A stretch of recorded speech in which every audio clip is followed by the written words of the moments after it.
مجھے حدیث یاد آ گئی، بخاری شریف میں بھی ہے، امام بخاری رحمۃ اللہ علیہ اور ابو داؤد شریف میں بھی ہے کہ باب الصلاۃ الطالب والمطلوب، کہ ایک آدمی مسلمان دشمن کے پیچھے لگتا ہے تو پھر وہ طالب ہے، اور دشمن کبھی آپ کے پیچھے لگے گا تو وہ طالب ہے، پھر آپ مطلوب ہے۔ تو باب الصلاۃ الطالب، حضرت درس دے رہے تھے تو حضرت اقدس صلی اللہ علیہ وسلم نے فرمایا کہ فلاں شخص نے مجھے بہت تنگ کیا ہے، مجھے بڑی تکلیفیں دی ہے، فلاں شخص نے بہت تنگ کیا ہے کوئی اللہ کا بندہ میری جان چھڑا دے اس سے، بڑی شان میں گستاخیاں کی ہے کوئی مجھے، میں بخاری اور آپ کو ابو داؤد سنا رہا، باب الصلاۃ الطالب والمطلوب، امام بخاری اور امام ابو داؤد یہ عنوان قائم کرتے ہیں۔ بندہ کون ہے؟ فرمایا بندہ فلان ہے، کافر ہے، بہت تنگ کی ہے، بہت مذمت، میری مذمت، گالیوں کی حد کر دی اس نے۔ ایک صحابی اٹھا، کہنے لگے کہ میں کام کروں گا، دوڑا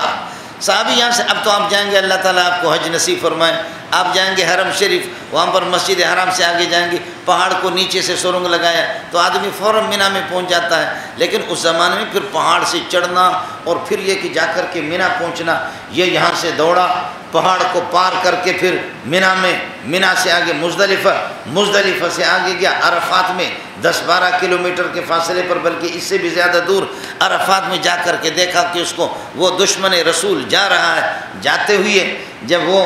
یہ دوڑا صحابی، لیکن صحابی کہتے ہیں نماز کا وقت آ گیا، میں نے کہا اگر میں نماز پڑھ دیتا ہوں وہ نکل جاتا ہے، اس کے پیچھے لگ جاتا ہوں تو نماز رہ جاتی ہے، کیا کروں؟ اب مولوی منظور یوسف کہے گا کہ نماز نہیں ہوتی، میں اس سے مجھے پوچھنے کی ضرورت کیا؟ کسی بھی مولوی سے پتہ کرو، مولوی کہے گا نماز ہو یا نہ ہو، ہم تو مولوی میں اپنی بات بتا رہا ہوں، عاشقوں کی بات آپ کو بتا رہا ہوں کہ صحابی کہتا کہ اگر نماز پڑھتا ہوں تو وہ نکل جاتا ہے، دور سے دیکھ رہا ہوں کہ وہ دشمن رسول جا رہا ہے، اگر اس کے پیچھے لگتا ہوں نماز نکل جاتی ہے، بالکل نماز کا وقت ختم ہو رہا ہے، اور اگر نماز پڑھتا ہوں تو وہ نکل جاتا ہے۔ تو کہتے ہیں کہ میں چلتے پھرتے دوڑ بھی رہا ہوں، نماز بھی پڑھ رہا ہوں۔ ہماری ماشاءاللہ نمازیں پنکھوں کے نیچے ہوتی ہیں، اے کاش اگر ایسی ایک نماز مل جائے کراچی والوں کو، ایک نماز اگر کراچی والوں کو ایسی ایک نماز مل جائے، خدا کی قسم بیڑا ہی پار ہو جائے۔ یہ مولویوں کے فتویٰ کا مسئلہ تو الگ ہوگا، لیکن بس وہ فتویٰ دے یا نہ دے مولوی منظور یوسف، لیکن وہ دوڑ لگا رہا اور اس طرح دوڑ لگا کر کے راستے پہ جا بھی رہا ہے اور نماز بھی پڑھ رہا ہے، اور رخ بھی قبلے کی طرف نہیں ہے، دوڑ لگا کر کے، یہ طالب ہے، مطلوب اس کا جا رہا ہے، دوڑ لگاتے جا کر کے پہنچا کہنے لگے السلام علیکم، وعلیکم السلام، کیا حال ہے، خیریت ہے، سنا ہے کہ، کہا کہ آپ کون ہیں؟ کہنے لگے کہ آپ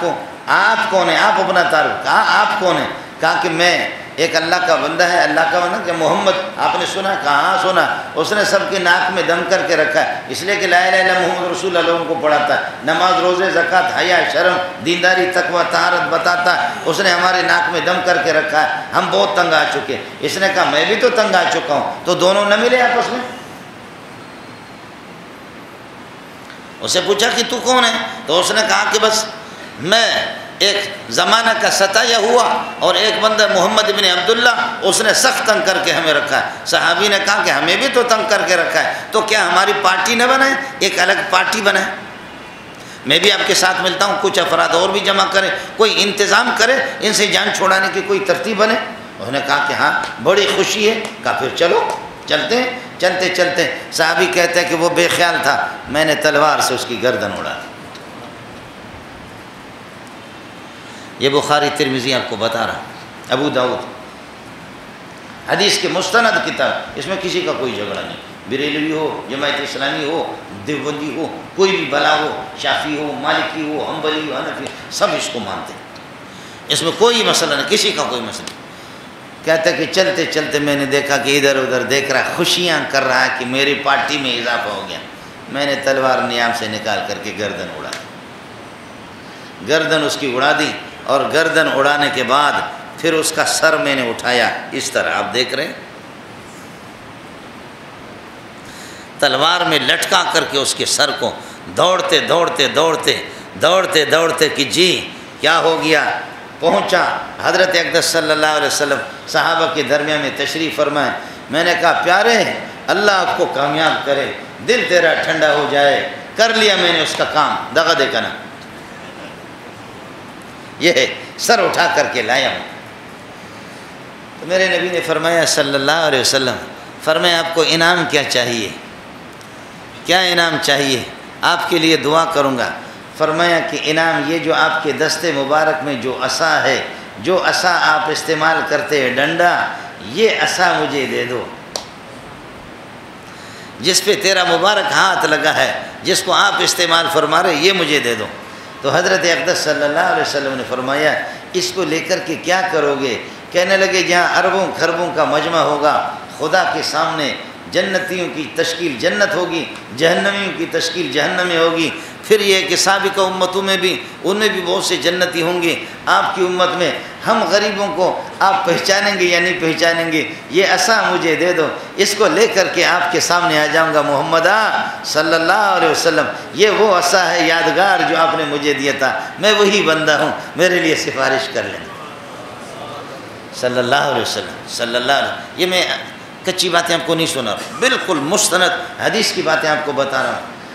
حضرت اقدس صلی اللہ علیہ وسلم نے وہ عصا دے دیا، اس عصا کو اس کو 2 دن کے بعد 3 دن کے بعد خوشبو لگا کر کے رکھیں، گھر والوں کو کہتے ہیں خوب خوب خوب خوب اس کو دیکھتے رہنا،